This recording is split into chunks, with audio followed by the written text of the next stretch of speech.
आज हम अध्याय 4 की प्रश्नावली 4.3 के समस्यात्मक प्रश्नों को हल करने जा रहे हैं, जिसमें हम पूर्ण वर्ग विधि और सूत्र विधि पर चर्चा करेंगे। उसके पूर्व हम निम्न बिंदुओं पर ध्यान दें। द्विघात समीकरण ax² plus bx plus c बराबर 0 होते हैं तो उनके मूलों की जो प्रकृति होती है उसको श्रीधराचार्य के सूत्र, इसको सूत्र विधि कहा गया है। x बराबर -b प्लस माइनस रूट में b² माइनस 4ac अपॉन में 2 है। ये सूत्र आप अच्छी तरह से याद कर लें। a, b और c की तुलना इसी जो समीकरण आपको दी जाएगी उसी से होगी और वो मान इसमें रखे जाएंगे। ये रूट के अंदर की जो राशि है b² माइनस 4ac, इसको d कहा जाता है। इंग्लिश में डिस्क्रिमिनेंट और हिंदी में इसको विविक्त कर कहा जाता है। मूलों की प्रकृति इसी से मालूम की जाती है। जब हम ABC के मान इसमें रखते हैं तो D का मान धनात्मक आता है, 0 से बड़ा होता है तो दो मूल मिलेंगे। और कैसे मिलेंगे? भिन्न वास्तविक मूल होंगे। D का मान यदि 0 हो जाता है तो दो मूल मिलेंगे और दोनों मूल समान होंगे और मूल वास्तविक होंगे। D का मान जब ऋणात्मक प्राप्त हो, जब उसको हल किया जाए और ऋणात्मक प्राप्त हो तो मूल वास्तविक नहीं है, अर्थात उनका अस्तित्व नहीं है।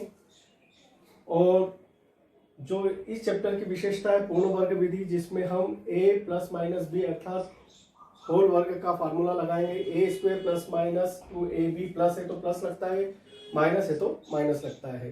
तो आइए अब हम 4.3 के प्रश्नों के ऊपर चर्चा करने जा रहे हैं। दोस्तों, हमने प्रश्न क्रमांक 1 पहले का पहला लिया है 4.3 का, जिसमें कहा गया है कि समीकरण के मूलों का अस्तित्व हो तो पूर्ण वर्ग विधि से हल कीजिए। हमने समीकरण को लिया है और उसकी तुलना मानक द्विघात समीकरण से करेंगे। मानक द्विघात समीकरण से करने पर a की जगह आपके पास जो वैल्यू है वो उसकी तुलना होगी। a बराबर 2, b बराबर -7 और c बराबर 3। इन ABC के मानों को हम D में रखेंगे। D का सूत्र होता है b² माइनस 4ac। हमने D बराबर b² माइनस 4ac में वैल्यू को पुट किया है। b की जगह -7, चिन्हों का बड़ा ध्यान रखना है। -7 का वर्ग माइनस 4ac, a की जगह आपके पास 2 है और c की जगह आपके पास 3 है। 3 दूना 6 और 6 24। 7 का वर्ग 49 माइनस माइनस प्लस, तो 49 में से 24 गए आपके पास तो 25 बचे। 25 0 से बड़े हैं, अर्थात D का मान ग्रेटर देन 0 जो भी हम पढ़ के आए हैं। इस आधार पर हम कहेंगे कि दी गई समीकरण के मूलों का अस्तित्व है, अर्थात हम अब पूर्ण वर्ग विधि से इन मूलों को प्राप्त करने जा रहे हैं। मूल ज्ञात करने के पश्चात हम पूर्ण वर्ग विधि से दी गई समीकरण को हल कर रहे हैं। सर्वप्रथम x² का जो भी गुणांक होता है उस गुणांक से पूरी समीकरण में भाग दे दीजिए या कॉमन निकाल लीजिए, जैसा भी आपको उचित लगता है। हम यहाँ पर भाग दे रहे हैं, 2 से 2 कट जाएंगे, 7/2 हो जाएंगे और 3/2। अर्थात अब आपके पास x² का गुणांक कितना बचा है? यहाँ पर 1। हर सवाल में आपको जो भी x² का गुणांक हो उस गुणांक से पहला काम यही करना है कि उसको पूरी समीकरण को उससे डिवाइड करना है। अब आपके पास जो समीकरण है उस समीकरण को इस फॉर्म के रूप में जमाना है। आइए तो हम जमाते हैं। ये जो समीकरण है इस समीकरण की तुलना हमने इससे करी, a² अर्थात x² माइनस 2 की जगह 2। अब 2 हमने हमारे हिसाब से लिखे हैं तो 2 का गुणा 2 का भाग किया तो 2a की जगह 1 से है और b की जगह 7/2 है। ये जो 7/2 है उसमें हमने 2 का गुणा और ये 2 का भाग किया है। अर्थात आपको यहां से देखना है कि जो राशि आपके पास b बन रही है उस b का वर्ग करना है। तो 7/4, तो 7/4 का वर्ग हमने किया और जोड़ दिया है। और ये जो संख्या आपके पास थी -3/2 हो गई, बराबर के उधर ले गए, अर्थात 7/4 को हमने दोनों पक्षों में जोड़ा है। एक बार पुनः इस स्टेप को ध्यान से देख लें हम लोग। x² माइनस 2, ये 2 का मल्टीप्लीकेशन और 2 का डिवाइड इस पद में हमने किया है पूर्ण वर्ग बनाने के लिए। 2 का गुणा 2 का भाग, तो 2a की जगह x और b की जगह आपके पास 7/2 है और चूंकि हमने 2 का गुणा 2 का भाग किया इसलिए कितना हो गया? 7/4। 7/4 जो आपके पास प्राप्त होता है उसको दोनों पक्षों में क्या कर दिया हमने, जोड़ दिया है। ये संख्या वाला पद था, ये उधर ले गए हो और 7/4 दोनों पक्षों में हमने जोड़ दिया है। ये देखिए हमने इस समीकरण, चूंकि ये a² - 2ab + b² के रूप का है तो a - b का फार्मूला बनेगा, जो कि हमने यहाँ लिखा है a - b का होल स्क्वायर बराबर -3/2 और ये हुआ आपके पास 7 और 4 का वर्ग 49 और 16। एलसीएम लिया तो 16 माइनस के 24 धन 49 घटाए तो 25/16। वर्ग हटेगा तो वर्गमूल होगा, वर्गमूल 25 और 16 का हो जाएगा +-5/4।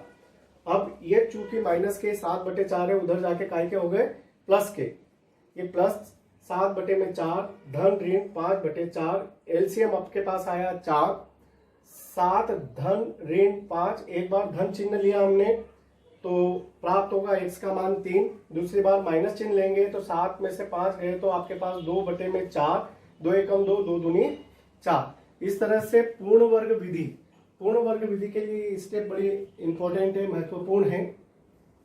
इस वीडियो को आप अच्छे से देखें और इस सवाल को एक बार आप लोग करें तो पूर्ण वर्ग विधि आपको अच्छे से समझ में आ सकती है। इसी आधार पर हमने पूर्ण वर्ग विधि के आधार पर हमने x के 2 मान प्राप्त कर लिए, 3 और 1/2, जो कि दी गई समीकरण के मूल कहलाते हैं।